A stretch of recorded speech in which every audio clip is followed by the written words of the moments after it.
Clear आएगा।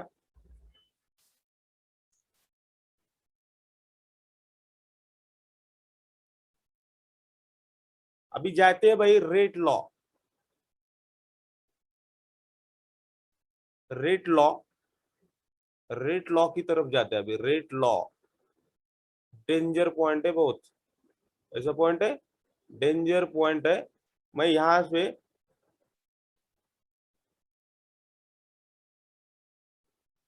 सगळ्या जेवढ्या फोटोकेमिकल रिएक्शन्स असतील ना त्या पॉइंट मध्ये क्लिअर होईल तो पॉइंट। दिया है पॉइंट इसलिए मैंने ले लिया है, जनरली और नॉर्मली, क्योंकि because this related to all maximum reactions cover किया उसमें।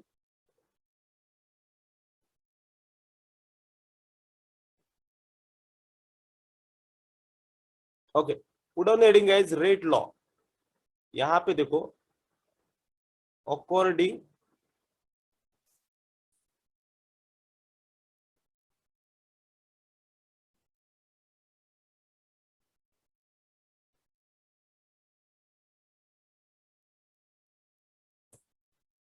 गाइस, यहां पे देखो according to law of mass action, एकदम शांतपणे सांगतोय, according to the law of mass action the rate of reaction, the rate of chemical reaction करा, rate of chemical reaction is directly proportional to the concentration of effective species, concentration of effective species. Okay, इतपर्यंत ठीक है। Effective species means what guys, reactant रहेगा यहाँ पे effective spaces. And यहाँ तक clear है क्या? इफेक्टिव स्पेसिस मीन्स व्हाट, आप यहाँ पे ले सकते हो concentration of effective species means यहाँ पे रिएक्टेंट लेना है भाई। यहाँ पे इफेक्टिव स्पेसिस में किसको लेना है? यहाँ पे लेना है रिएक्टेंट को लेना है, ठीक है, रिएक्टेंट में लेना है। और यहाँ पे नेक्स्ट पॉइंट है ईच पावर, यहाँ पे नेक्स्ट पॉइंट है each power, each raised power करो, each raised power, raised to power, raised a suitable power. क्या है? Suitable power. यहां पे ये मे और may not be equal to respective स्टोचियोमेट्री।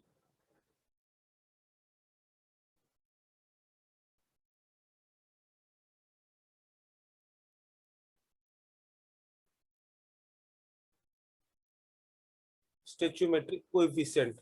पहले रेट लॉ का ये लॉ लिखो, मैं एक्सप्लेन करता हूं, हर लाइन एक्सप्लेन करता हूं, लिख लो ये फटाफट। मैं जनरलाइज स्टेटमेंट देता हूं, एक्सप्लेन करता हूं, पहले लिख लो, मैं पूरी चीजें एक्सप्लेन करता हूं अच्छी तरीके से। मैं एक एग्जांपल लेता हूं और आगे वाली स्लाइड में जाके पीछे वाली स्लाइड की फिर एक्सप्लेनेशन देता हूं एग्जांपल लेके। आपको थोड़ा सा कंफ्यूजन जाता होगा, ये स्लाइड पहले लिख लो।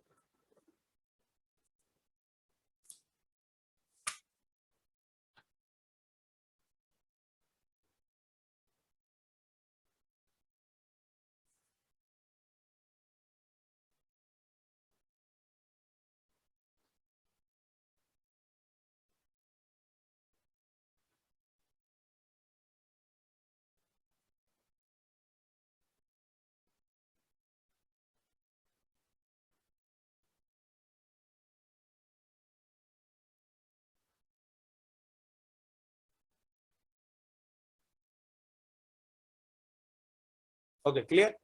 यहाँ पे जाओ भाई, यहाँ पे जाते आगे, यहाँ पे एक रिएक्शन ले रहा हूं मैं एक रिएक्शन ले रहा हूं। हो हो।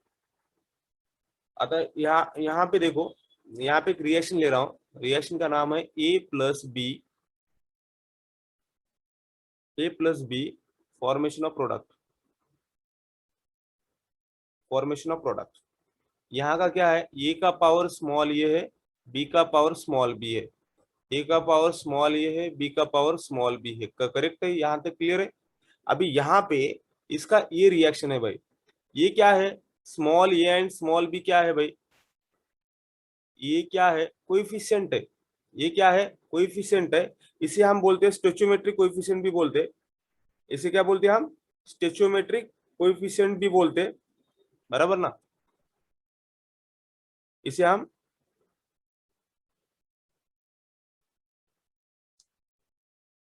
मेट्रिक करता हूं, स्टोइचियोमेट्रिक कोएफिशिएंट भी बोलते हैं।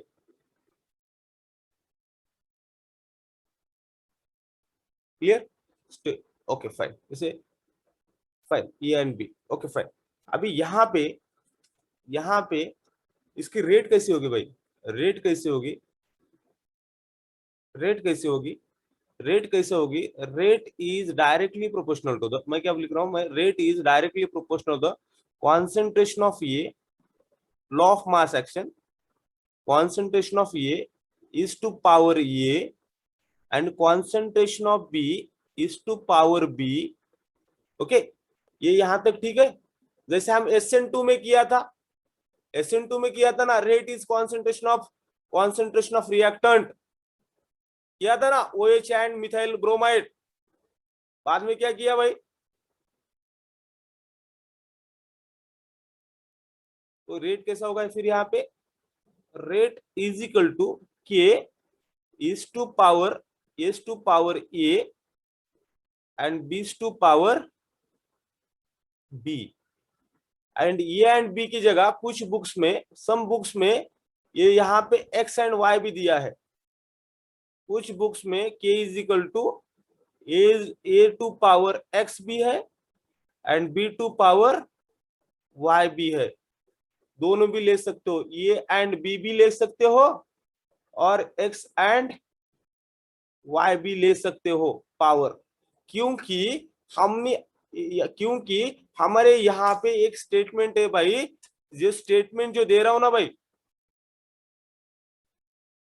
स्टेटमेंट क्या है, each raised power is raise to the suitable power में भी वो कोएफिशिएंट हो सकता है और may not be equal to the respective stoichiometric coefficient. Means यहाँ पे स्टोइचियोमेट्री क्या है भाई, स्टोइचियोमेट्री ये हो सकता है, यहाँ पे ये हो सकता है और ना भी हो सकता है। Because rate law is determined experimentally, rate law is determined experimentally. Very important statement यहाँ पे लिख रहा हूं मैं, रेट लॉ डिटरमाइन एक्सपेरिमेंटली। कैसा भाई, एक्सपेरिमेंटली डिटरमाइन करते हैं, उसका और कोएफिशिएंट का कुछ भी लेना देना होता नहीं है। ये बात क्लियर हुई क्या आपको?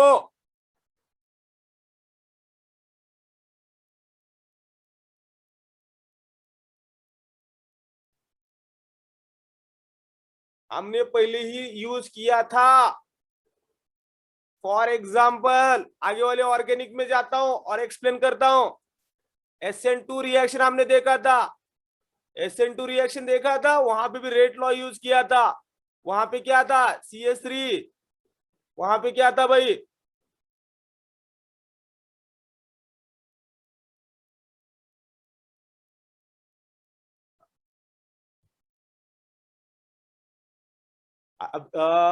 आदित्य एकदम शांतपणे टॉपिक होते, एकदम शांतपणे मी सांगतो ऐका।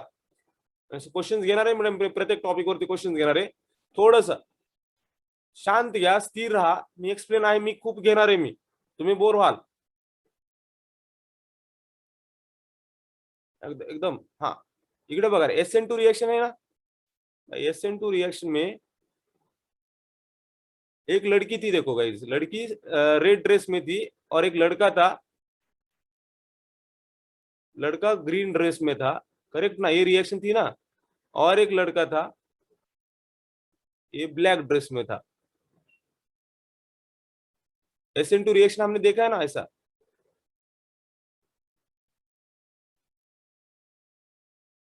करेक्ट, ये ट्रांजिशन स्टेट है, फिर ये ब्रेक हो जाता है, यहाँ पे क्या होता है, बैक साइड अटैक हो जाता है।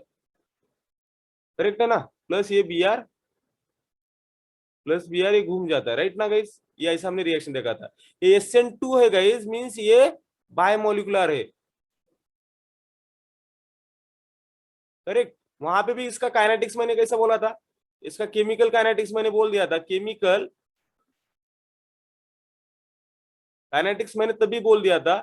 इसका केमिकल काइनेटिक्स क्या हो सकता है भाई, rate is directly proportional to, ये ओनली टू रिएक्टेंट के ऊपर डिपेंड है प्रोडक्ट। दोनों भी रिएक्टेंट, सेकंड ऑर्डर आगे जाता हूं मैं, दो रिएक्टेंट के ऊपर, मींस कॉन्सेंट्रेशन ऑफ किसका भाई, concentration of OH negative and concentration of CH3Br। Clear. मैंने E एंड B लिया था ना, इसका पावर कितना है, 1 है, इसका पावर कितना है, 1 है। क्लियर है। तो इसका पावर कितना है भाई, इसका पावर 1 है, इसका भी पावर 1 है।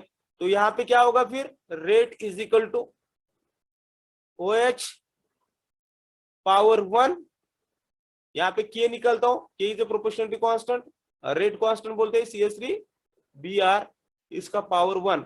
ये रिएक्शन क्लियर हुई क्या। तो वही सेम यहाँ पे किया मैंने, इसका कोएफिशिएंट लिया। ऐसा नहीं है कि कोएफिशिएंट सेम ही होता है, कोएफिशिएंट अलग भी होता है, यही किया मैंने। कुछ डिफिकल्ट है क्या भाई इसमें, इसमें कुछ डिफिकल्ट है क्या, है तो बोल दो, मुझे फटाफट बोल दो।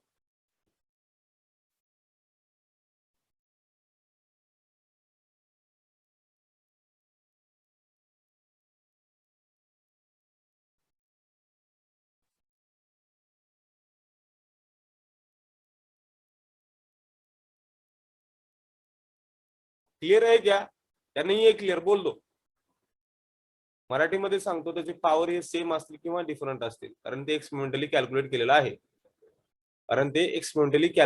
मुलांना एकदम शांतपणे व्यवस्थितपणे सांगतोय, काही अवघड नाही, काहीही अवघड नाही। ओके, रिस्पॉन्स येत नाही मला तुमचा। हा, आता ह्या केला काय काय म्हणतात बघा बरं, केचे नाव बघा, रेट कॉन्स्टंट, केला काय म्हणतात, रेट कॉन्स्टंट, केला अजून म्हणतात velocity constant.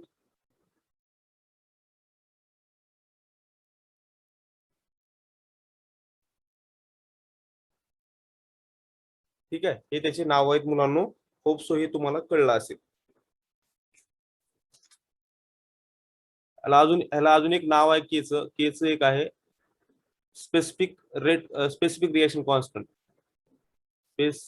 Specific reaction constant, specific reaction constant, एवढे नाव आहेत केला कितने नाम है भाई, इतने नाम है। होप सो रेट लॉ आपको समझ में आया होगा। ओके, अभी तक मैं आगे वाले स्लाइड में जाता हूँ। ओके, आगे वाले स्लाइड में जाता हूँ। क्लियर है। तो रेट क्या है भाई, रेट इज इक्वल टू, ये रिएक्शन थी, A is to power A plus B is to power okay okay B, यहाँ पे क्या बनता है, प्रोडक्ट बनता है। मैंने ये भी क्यों लिया, यहाँ पे C प्लस डी क्यों ना, प्रोडक्ट से हमें लेना देना कुछ नहीं है, हमें लेना देना ओनली किससे है, रिएक्टेंट से, इसलिए मैंने ये बता दिया है। राइट, क्लियर है। अभी यहाँ पे आगे वाली बात जाते भाई, यहाँ पे इसका हमें एवरेज रेट निकालना है, एवरेज रेट कैसे निकालोगे भाई, मैं एक रिएक्शन, इसके ऊपर एक रिएक्शन लिख रहा हूँ दूसरी, एवरेज रेट निकालने के लिए मैं एक रिएक्शन ले रहा हूँ, R is converted into the P, इसका क्या होगा, एवरेज रेट क्या होगा, average rate is equal to, हाँ, माइनस इंस्टेंटेनियस रेट निकालना है, minus D of concentration of R divided by dt। Okay, consumption का, ओनली रिएक्टेंट का लेना है ना, ओनली कंजम्पशन का, ये हो सकता है। और इंस्टेंटेनियस रेट ऑफ रिएक्टेंट हुआ है, इंस्टेंटेनियस रेट ऑफ प्रोडक्ट क्या होगा, plus D of P divided by D T.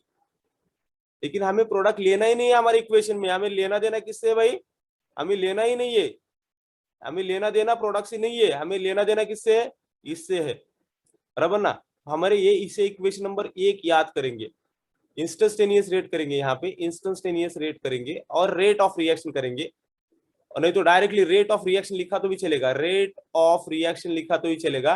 There is no need to segregate the instantaneous rate and average rate.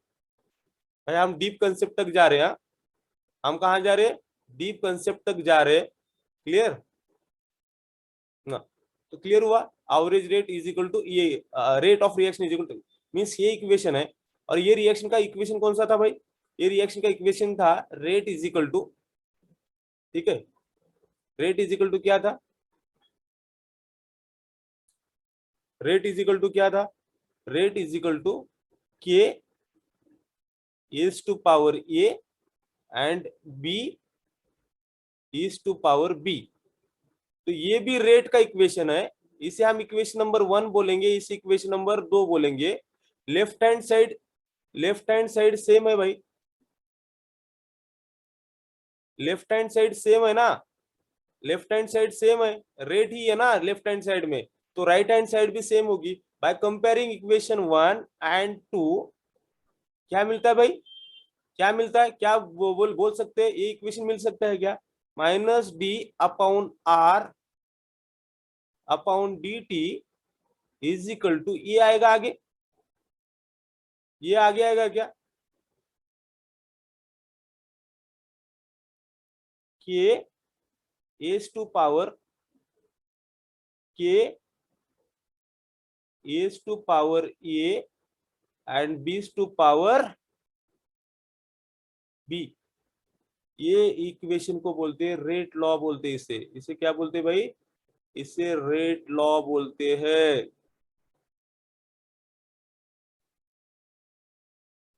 इसे रेट लॉ बोलते हैं, इसे क्या बोलते हैं भाई, रेट लॉ बोलते हैं। इंपॉर्टेंट है बहुत, ये बहुत ही इंपॉर्टेंट है, होप सो ये सबको क्लियर हुआ होगा। और एक बार लेता हूं, तरी पण सगळ्यांनी कमेंट टाकायचे आहेत।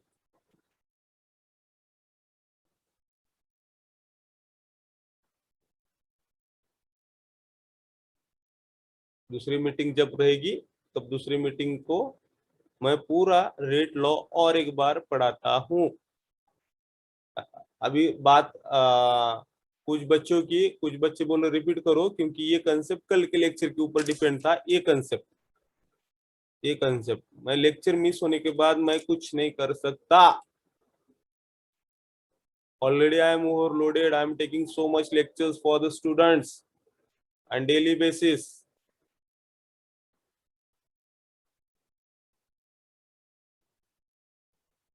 कमेंट, क्या क्या प्रॉब्लम है कमेंट बॉक्स में डाल दो भाई। 1 मिनट मीटिंग रह गई है, मैं दूसरी लिंक में सेंड करता हूँ।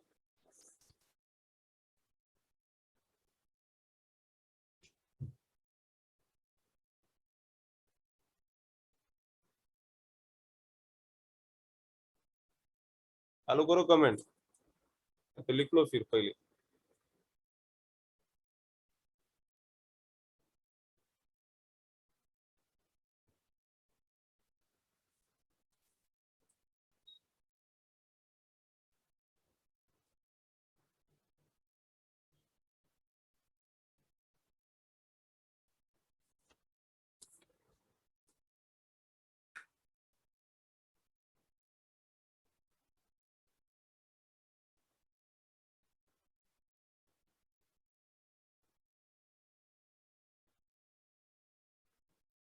ओके, मैं एक्सप्लेन करता हूँ, मैं एक्सप्लेन करता हूँ। अभी मीटिंग खत्म हो जाएगी, खत्म होने के बाद ना मैं एक्सप्लेन करता हूँ, दूसरी मीटिंग में सेंड करता हूँ, ठीक है।